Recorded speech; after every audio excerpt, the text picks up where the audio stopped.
Ya, salam sehat teman-teman semua. Selamat hari Senin juga. Jadi gue rekam ini subuh-subuh lah jam 1:05. Hari Senin tanggal 15 Mei 2023. Jadi mungkin postingnya sekitar jam 3 subuh. Jadi mungkin juga pas menemani kalian yang mulai beraktivitas lagi di hari Senin ya setelah kemarin libur weekend.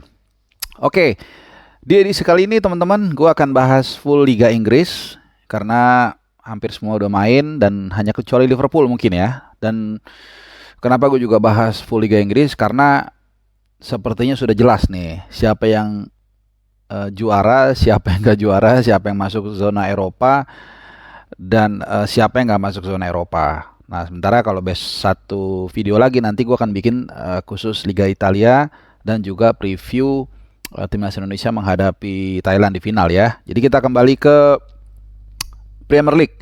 Jadi yang pertama dengan sebenarnya kemarin gue berharap Arsenal nggak kalah atau bahkan menang lawan Brighton.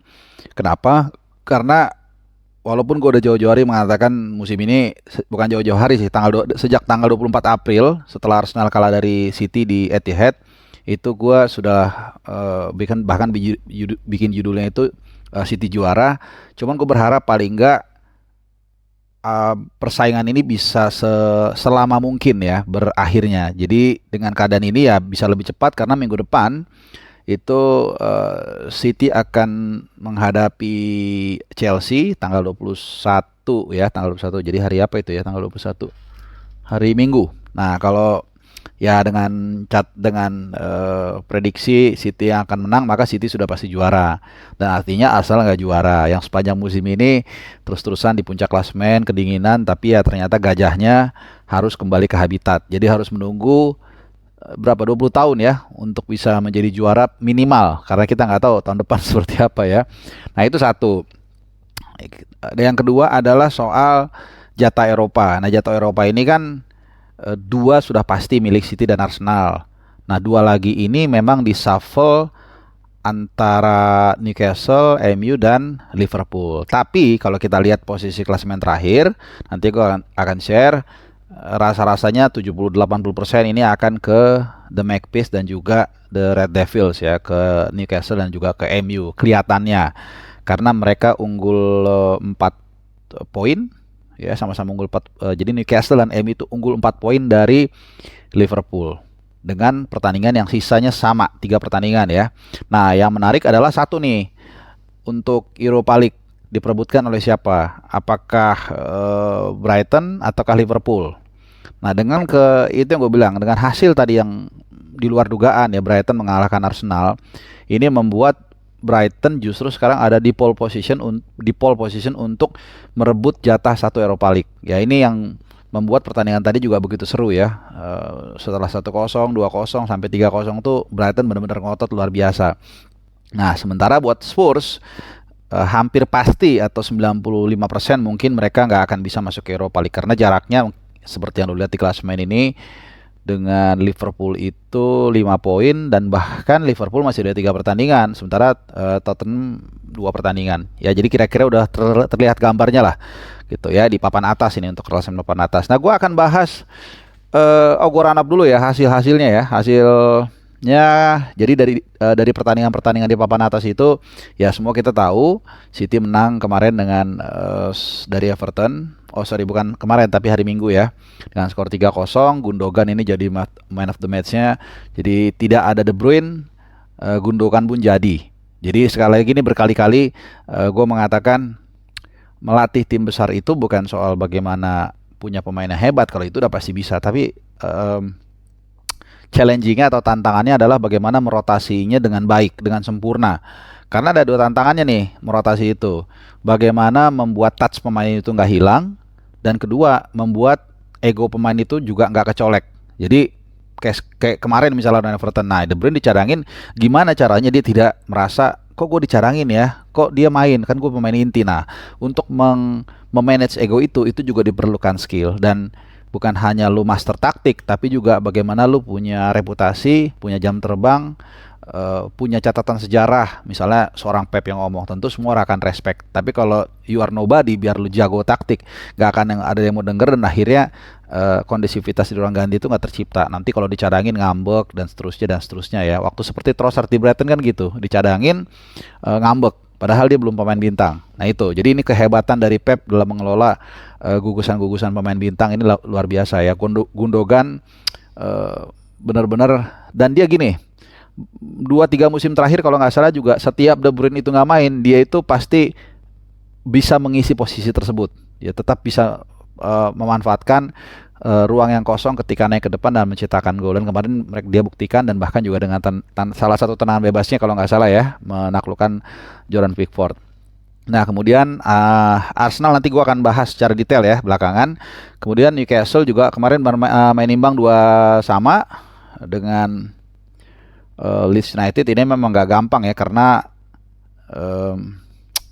Leeds ini juga lagi berjuang untuk keluar dari degradasi. Jadi memang itu hasil yang fair menurut gua. Dan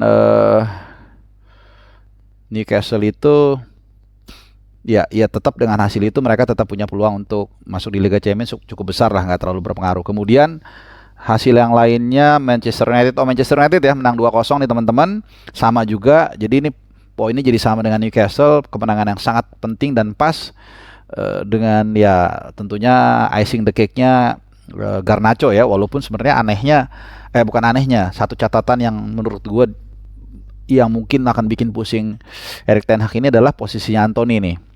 Ya harganya mahal, kemudian perannya juga menurut gue tidak jauh banget dari harga 100 juta ini, ya kan. Gue takutnya ini kembali terjadi seperti Maguire part 2. Ya kan akhirnya kan terbukti kan bahwa selama ini atau selama itu dulu kenapa Maguire kok rusak, mainnya jelek tapi tetap dimainin terus. Nah ini sama persis kejadiannya dengan Kepa di Chelsea.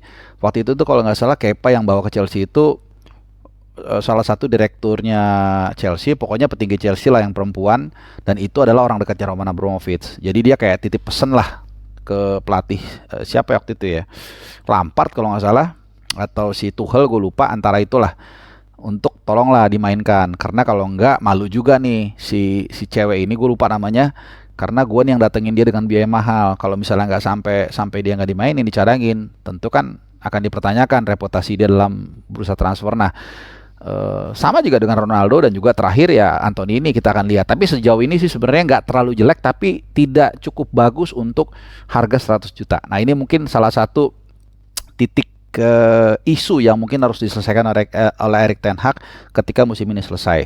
Ya itu satu catatan gua aja ya. Jadi kemarin MU menang 2-0. Kalau nggak salah golnya Martial ya. Soalnya gue sambil siaran nontonnya tuh, sambil siaran League One playoff. Ya Martial, umpannya Anthony. Nah, sedikit gue kasih catatan ya. Anthony ini juga unik ya, kemarin ngasih umpan dengan kalau nggak salah kaki kanan juga, dan dia setahu gue tuh jarang ngasih assist ya. Jadi memang tipikal pemain Brazil, goreng, shooting. Tapi kemarin ada ya nggak tahu, mungkin ini pendekatannya Ten Hag supaya dia bisa bermain lebih sebagai sebuah tim ya. Oke, kita tinggalkan tadi udah gue bahas City sedikit, kemudian juga Newcastle juga sedikit udah, MU udah sedikit, lalu Liverpool main besoknya. Nah ini Arsenal dan Brighton ya. Kenapa ini penting? Karena itu tadi hasilnya itu langsung spread 2-1, membuat si 3 bahkan hampir memastikan City juara. Jadi mensegel lah, nah itu bahasanya, mensegel City juara, mensegel Arsenal nggak juara, dan juga mensegel perebutan tiket Europa League antara Brighton dan Liverpool. Nah, satu poin penting yang harus lo ingat di sini adalah Arsenal punya kelemahan tampil buruk saat away. Ini yang sebenarnya pantang dialami atau dipunyai klub yang ingin juara. Dulu gue inget banget waktu zamannya Chelsea di bawahnya si Jose Mourinho di term pertama, itu mereka kalau nggak salah nggak kalah atau cuma kalah sekali gitu di kandang ya, tahun 2000-an awal. Jadi kekuatan mereka itu di kandang di Stamford Bridge. Nah ini tidak terjadi di Emirates Stadium. Entah kenapa, kalau kita gampang mengambil kesimpulan sih bilangnya oh ini sial nih stadion gitu ya. Tapi memang faktanya setelah pindah ke Emirates Stadium, Arsenal itu tidak pernah perform stabil di Liga Inggris. Ya, selalu aja ada ganjalan. Dan bahkan musim ini, biar teman-teman tahu, itu paling buruk karena mereka sudah 25 kali kebobolan ya, atau 26. Coba gue pastiin dulu ya. Arsenal itu 25 kali kebobolan dalam satu musim di kandang. Dan ini adalah yang paling banyak dialami oleh Arsenal, kebobolan terbanyak sejak mereka pindah ke Emirates. Ya, dan kalau kita lihat di di klasemen ya, hanya home aja dari 20 tim itu Arsenal itu di antara 10 besar itu paling buruk defensifnya di kandang. Ya. Arsenal baru kalah dari Fulham di peringkat 11 yang 27 kali kebobolan di Craven Cottage. Ya, bahkan dari Leicester yang ada di peringkat bawah nih, kalau di IPL peringkat berapa Leicester? Peringkat 19 ya. 19. Itu masih bagusan Leicester rekor defensif home-nya. Hanya 23 kali kebobolan. Bayangin tuh. Dengan Leicester yang peringkat 19, rekor kebobolan home-nya masih lebih bagusan Leicester 23 kali. Jadi ini jelas salah satu kelemahan Arsenal dalam berburu tiket ataupun bukan berburu tiket tapi berburu titel juara IPL musim ini. Nah, kalau kita bikin dua klasemen home dan hanya home saja, hanya away saja, di home itu Arsenal ada di peringkat ketiga. Ya, mereka dari 18 kali pertandingan itu 13 kali menang, 3 kali imbang dan 2 kali kalah. Jadi kalau dihitung-hitung tuh mereka tuh kehilangan 6 tambah 6 itu berapa? 12 poin mereka kehilangan di Emirates musim ini. Sejauh ini ya 12 poin. Sementara di urutan kedua itu yang paling bagus itu Liverpool, mereka kehilangan 4, 5, 8, 9, 10, 11 poin. Jadi Arsenal kehilangan 12 poin, Liverpool 11, City itu 5 poin aja. Kehilangan angka di Emirates. Tapi kalau rekor away-nya, ini dia nih kontrasnya. Arsenal tuh bagus banget. Ya, rekor away mereka tuh kalau dibikin hanya away aja tabelnya klasemennya itu mereka nomor 1. Ya, hanya kalah 3 kali dan seri 3 kali. Paling bagus lah intinya rekor away. Jadi ini satu catatan nih. Nah, terkait pertandingan kemarin, sebenarnya kan kalau kita lihat Arsenal itu kan di awal-awal selalu mendominasi ya, artinya menguasai menguasai pertandingan dan seterusnya. Cuman lagi-lagi gue lihat ada masalah mental di sini ya, terutama setelah memasuki kan babak pertama 0-0 ya, masuki babak kedua setelah kebobolan dari Enkiso, ini pemain muda yang sangat berprospek, itu mental pemain Arsenal kelihatan banget drop, kelihatan banget demotivation. Ngejar bolanya juga nggak ada, berebutan berduel bola tanggung juga kalah mulu. Dan ini membuat Brighton seperti kayak istilahnya cuman santai aja, kelihatannya nggak terlalu harus effort, tapi mereka bisa menang duel bola-bola tanggung. Berapa kali gue lihat itu kelihatan banget dari gesturnya. Nah, kemudian datanglah blunder, kebobolan kedua. Nah, ini sebenarnya kalau gue bikin presentasi, salahnya Ramsdale itu nggak banyak, ya mungkin hanya 5%, bahkan mungkin nggak ada, kecil lah pokoknya. Tapi Trossard ini, jadi ini yang gue lihat ketika mental sudah turun, daya juang itu juga drop. Jadi dia dapat bola kan, di passing dari Ramsdale, kemudian dia tidak men-screening bahwa ada si Gross kalau nggak salah ya si Gross yang nge-pressing dia. Nah, sehingga akhirnya dia di flick tuh bola, tapi kemudian mengenai Gross ke blok, kemudian didorong ke Undaf ya. Kemudian ya udah selesai di flick sama dia. Begitu 2-0 lebih drop lagi, dan akhirnya ada gol dari Estupiñán ya, gol terakhir ini sih sebenarnya sama juga sih, mereka udah benar-benar drop banget. Walaupun ada protes segala macem, Ferguson sebelumnya nggak ngaruh sebenarnya. Dan satu lagi catatan gue, di mana peran dari Gabriel Jesus? Gue lihat dia lebih banyak berapa pertandingan terakhir ya setelah cedera memang nggak bisa kembali ke permainan terbaiknya. Malah di pertandingan itu dia kebanyakan nyari-nyari diving ya. Itu jelas nggak pelanggaran. Ada satu yang dia mencoba untuk shooting. Pokoknya ada lah, gue lupa. Satu lagi si Gabriel. Kalau nggak salah Gabriel tuh yang mau shooting sebenarnya, terus kayak ada body charge, terus dia minta penalti. Jadi ya itu dia udah desperate dan akhirnya ya udah selesai lah. Dan fans juga udah, nanti gua share mungkin gambarnya ya, udah keluar dari Emirates Stadium lebih cepat dari pertandingan karena mereka tahu udah bukan hanya pertandingan ini selesai tapi musim ini juga selesai buat mereka ya. Oke, mungkin itu dulu, apalagi yang mau gue tambahin ya. Nggak ada sih itu. Oh, sama satu lagi, kalau menurut gue ya, pendapat gue, di setelah Arsenal mulai kena kena pressure ya setelah kalah dari City di Etihad, menurut gua ya Arteta ini agak agak kurang berani juga untuk melakukan rotasi. Ya nggak ada salahnya dalam situasi seperti itu. Pemain utama ini kan pasti agak drop karena mereka yang selama ini merasa berjuang, merasa membuat Arsenal di atas, kemudian kena hempas.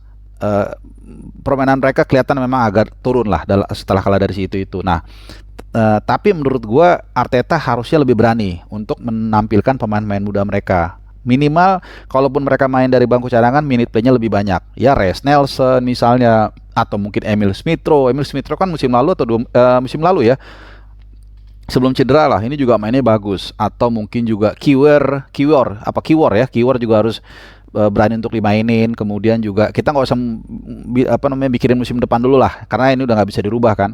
Kemudian juga Trossard juga, ketika dia mulai menunjukkan kapasitasnya juga nggak terlalu banyak diberikan kesempatan, tipis-tipis ya. Akhirnya ya motivasi yang ada di dalam dalam diri para pemain cadangan ini nggak cukup kuat momentumnya untuk dikeluarkan. Kalau menurut gue itu sih catatannya. Nah, beda dengan Pep yang bahkan dalam situasi yang normal pun dia berani melakukan rotasi untuk memastikan competitiveness level dari setiap pemain itu semuanya sama gitu, dan jadi tidak ada juga merasa satu pemain ini benar-benar kultuskan terus-terusan, kecuali mungkin Haaland karena memang ya siapa yang meragukan kapasitas dia ya. Mungkin dia sepertinya Messi di Barcelona, itu seperti ada wildcard tersendiri ya. Oke, gue rasa itu aja pemaparan gue terkait dengan posisi di Liga Inggris, terutama di papan atas ya. Mudah-mudahan tadi memberikan gambaran yang lebih sempurna buat kalian. Terima kasih udah nonton. Salam sehat. Ciao.